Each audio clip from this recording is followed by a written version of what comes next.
بسم الله الرحمن الرحيم. أهلا وسهلا بكم جماهير نادي الزمالك.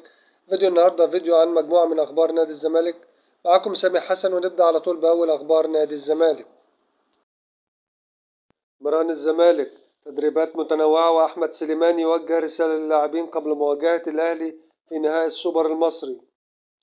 عقد البرتغالي جوزيه جوميز المدير الفني للفريق الأول لكرة القدم بنادي الزمالك جلسة مع اللاعبين قبل انطلاق مران اليوم الثلاثاء على الملعب الفرعي باستاد زايد. ويستعد الزمالك لمواجهة الأهلي يوم الخميس المقبل على أرضية استاد محمد بن زايد من أجل حسم بطل كأس السوبر المصري 2024. واستأنف الزمالك تدريباته اليوم الثلاثاء بعدما حصل الفريق على راحة بالأمس بعد الفوز على بيراميدز والتأهل لنهائي كأس السوبر. وحرص المدير الفني على تهنئة اللاعبين بعد الفوز على بيراميدز والتأهل للمباراة النهائية، وشدد على صعوبة مواجهة الأهلي وطالبهم بالتركيز وغلق ملف مباراة بيراميدز. وشدد على ضرورة العمل بجدية في التدريبات خلال الفترة الحالية من أجل الاستعداد بجدية للمباراة المقبلة أمام الأهلي. وأكد جوميز ضرورة التركيز في الملعب فقط وعدم النظر إلى أي أمور خارجية من أجل تحقيق الهدف والعودة بلقب السوبر المحلي. وشهد المران حضور أحمد سليمان عضو مجلس الإدارة والمشرف على فريق الكرة استعدادا لمباراة الأهلي المقبلة في نهائي السوبر. وفي نفس الوقت تحدث أحمد سليمان مع اللاعبين وأكد ثقته في قدرة الفريق على تحقيق لقب السوبر المحلي. وخاض لاعبو الفريق الأول لكرة القدم بنادي الزمالك فقرة تدريبات بدنية خلال مران اليوم. وقاد جواو ميغيل مدرب الأحمال هذه الفقرة البدنية من أجل تجهيز اللاعبين بالشكل الأمثل من الناحية البدنية لمباراة نهائي السوبر المحلي. وخاض اللاعبون فقرات بدنية متنوعة بالركض حول الملعب بجانب تدريبات خفيفة بالكرة. وقام الجهاز الفني للفريق الأول لكرة القدم بنادي الزمالك بقيادة جوميز بتقسيم اللاعبين لمجموعتين خلال المران. وتولى جوميز قيادة مجموعة في حين تولى أحمد مجدي المدرب المساعد الإشراف على المجموعة الثانية لتنفيذ بعض الجوانب الفنية استعدادا لنهائي السوبر المصري. قرار حاسم من مجلس الزمالك للاعبين قبل نهائي السوبر.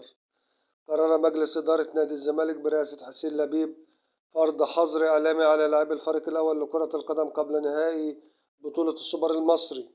واستعد فريق الزمالك لمواجهة النادي الأهلي في 8 مساء الخميس المقبل على ملعب محمد بن زايد بالإمارات بنهائي بطولة السوبر المصري. وكشف مصدر أن حسين لبيب رئيس النادي والدكتور حسام المندوه أمين الصندوق ورئيس البعثة قد قرر فرض حظر إعلامي على اللاعبين وطلبهم بعدم استخدام السوشيال ميديا بشكل نهائي من أجل التركيز في مباراة الأهلي. وفاز فريق الزمالك على بيراميدز 5-4 بركلات الترجيح في المباراة التي أقيمت بينهما أمس الأول الأحد باستاد آل نهيان بنادي الوحدة في نصف نهائي السوبر المحلي بعد انتهاء الوقت الأصلي بالتعادل بهدف لكل فريق ليتأهل الأبد للمباراة النهائية ويواجه الأهلي. واحتجزت السلطات الإماراتية مساء الأحد نبيل عماد دونجا واللاعب مصطفى شلبي ثنائي الزمالك وعبد الواحد السيد مدير الكرة بالنادي عقب مباراة بيراميدز في إطار منافسات مسابقة كأس السوبر المصري 2024. إذ قررت النيابة العامة في الإمارات إحالة الثلاثي للمحاكمة غدا الأربعاء. بصراحة مش عارفين يا جماعة، بصراحة فريق نادي الزمالك الأزمات بتحيط بيه من جميع الجهات بعد مباراة السوبر الأفريقي اللي فاز فيها على النادي الأهلي. لو بصينا نلاقي إن بعد البطولة ديت الزمالك جه علشان بطولة السوبر المصري. بصينا هنا في مشاكل من قبل بطولة السوبر الأفريقي، مشكلة فتوح والقضية بتاعته واللي اتحكم فيها النهاردة بالتأجيل برضك.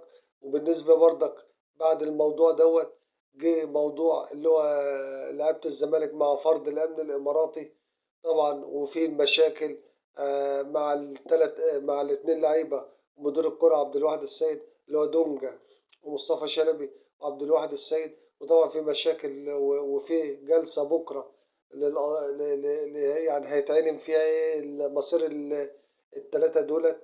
ده الحاجة كمان إن الاتحاد المصري لكرة القدم ولجنة الحكام أسندوا إدارة المباراة النهائية للحكم أمين عمر. وطبعا الحكم أمين عمر معروف بميوله مش محتاج كلام يعني. فتلاقي الدنيا كلها متدربكة على نادي الزمالك وفي ضغوط عليه من كل يمة إن كان من لجنة الحكام، إن كان من اتحاد الكرة، إن كان من الوضع في الإمارات بسبب فرض الأمن الإماراتي اللي لعيبة الزمالك اعتدوا عليه. وطبعا احنا طبعا مش هنا مع إن هم لعيبة الزمالك تعتدي على أي حد، ولا إن كان إماراتي ولا مصري ولا أي حاجة، لأن ده سلوك خطأ. احنا طبعا مش موافقين على الكلام ده. بس طبعا هو اللي حصل يعني، هي كانت زي ما تقول نرفزة ملعب، وفي حماس والاجواء كانت مشدوده، انما هم اكيد مش قاصدين يعني ان هم يعني يعتدوا على الفرد الامن الاماراتي يعني. المهم اللي حصل، بس تحس كده ان الاجواء اتقلبت من اجواء كرويه لاجواء في النيابه والمعارك، يعني وش كده تحس ان الموضوع بقى وش. والله المستعان، وربنا ايه يفكها من عنده باذن ان شاء الله.